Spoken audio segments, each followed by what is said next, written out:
कि आंखें अभी ठीक हैं, are there any warning signs और early symptoms which they can pay attention to कि हाँ मेरी आंखें खराब होने वाली हैं, this is the time I should save it, I should do something about it? Suppose आपका एक आँख का नज़र कम हो गया, हाँ, तो और आपके आंखों के सामने कुछ काले धब्बे नजर आ गए, और उसके साथ कोई फ्लैश ऑफ लाइट आ गया और उसके ऐसा जुगनू जैसा चमकता है या कोई स्पार्क ऑफ लाइट आ जाता, अच्छा। तो ऐसा हो सकता है कि उस समय आपके रेटिना के अंदर थोड़ा सा होल हुआ हो या रेटिना के अंदर कोई खून की नली फट गई हो, तो ये चीज़ होती है।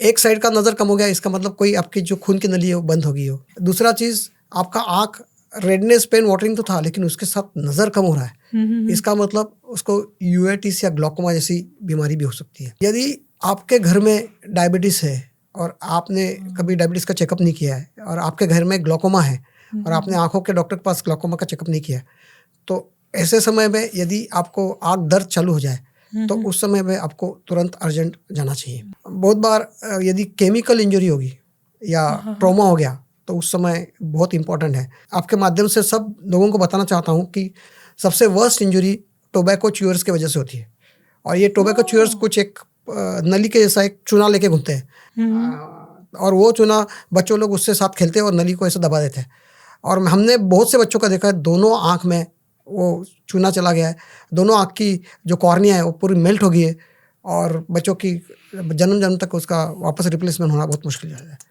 तो ये तो बैन कर देना चाहिए। लेकिन हेडेक का भी कुछ रिलेशन है, क्योंकि हम कई बार देखते हैं जिनकी नज़रें कमज़ोर हो जाती हैं उनके सिर में बहुत दर्द रहने लगता है, या फिर जिनके परसिस्टेंट हेडेक है, सही नहीं हो रहा, तो डॉक्टर सबसे पहले बोलते हैं कि आईज टेस्ट करवा कर आओ, तो इसका भी कोई रिलेशन होता है? तो हेडेक के अंदर मोस्टली जब रहता है कि आपके रिफ्रैक्टिव पावर चेंज हो रहे हो और आप हर साल या 2 साल में नहीं कर रहे हो, तो वो एक इम्पॉर्टेंट चीज़ है, उसके वजह से हेडेक होना पॉसिबल है।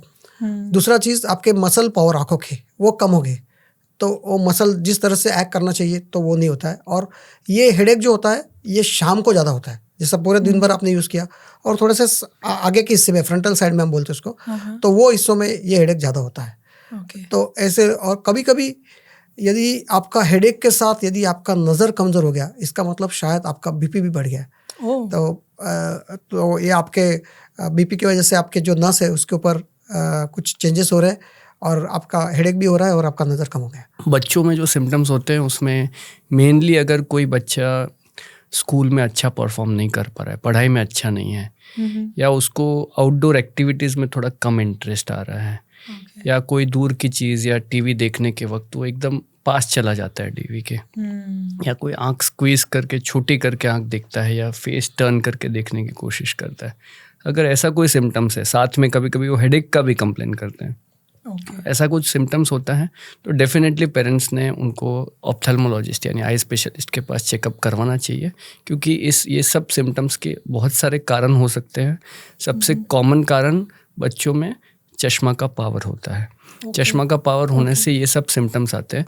कभी कभी हम सोचते हैं बच्चे पढ़ाई में अच्छा नहीं कर रहे हैं, रीज़न ये होता है कि बच्चे को जो पढ़ाई चल रही है वो दिखाई क्लियर नहीं दे रही है, इसलिए उसको इंटरेस्ट नहीं आ रहा है, और इंटरेस्ट नहीं आ रहा है इसलिए वो बाकी सब चीज़ों में ज़्यादा ध्यान दे रहा है। तो हम टाइम पे उसका अगर ट्रीटमेंट करते हैं तो हम नॉट ओनली बच्चों को पढ़ाई में अच्छे से आगे पुश कर सकते हैं, बट साथ ही कुछ कुछ ऐसी कंडीशंस है जिसको अर्ली डिटेक्ट करने से आँखों को आगे डैमेज से बचाया जा सकता है। जैसे कि तिरछापन भी होता है कोई कोई बच्चों को, तो अगर तिरछापन बचपन में ही डिटेक्ट कर लेते हैं तो हम एक बहुत वरीसम प्रॉब्लम होता है जिसको हम लेज़ी आई बोलते हैं या आलसी आँख बोलते हैं, वो प्रिवेंट कर सकते हैं। क्योंकि कभी कभी क्या होता है, दोनों में से एक आँख से सब कुछ सही दिख रहा है और दूसरे आँख से सही नहीं दिख रहा है, बट बच्चे को तो पता नहीं है, बच्चे को लगता है वो जो देख रहे हैं वो सब सही है, एकदम क्लियर है।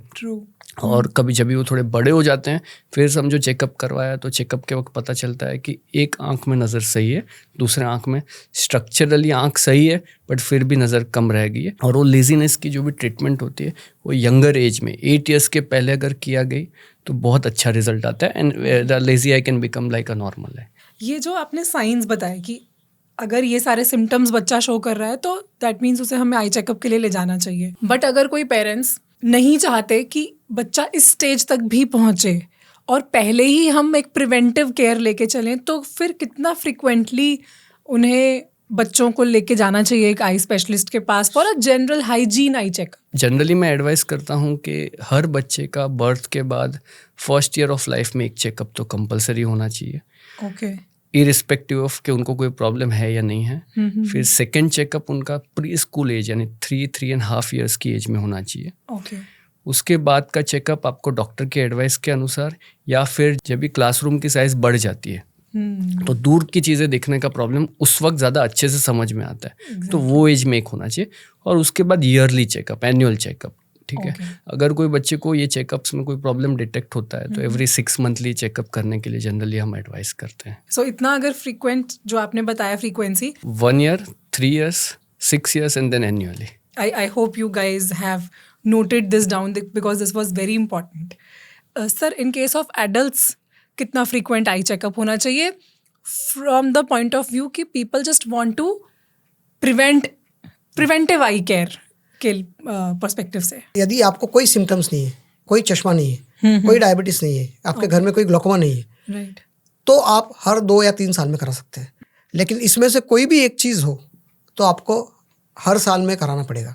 Okay. तो और उसके साथ यदि आपके पास सिम्टम्स आ जाए कि भाई कोई रेडनेस हो गया, वाटरिंग हो गया, ये हो गया, तो उस समय तो आपको कराना चाहिए। और ये चीज़ें जब आप थोड़े से सीनियर सिटीजन हो जाते हो तो उस समय फिर वेदर यू हैव सिम्टम्स और no symptoms, every year it is compulsory. Thank you so much for watching this clip. अगर आपको इस क्लिप से फ़ायदा हुआ तो सोचिए पूरे एपिसोड में कितना फ़ायदा होगा। पूरे एपिसोड को देखने के लिए आप गुंजन शाउट्स पे जा सकते हैं जिसका लिंक डिस्क्रिप्शन में है।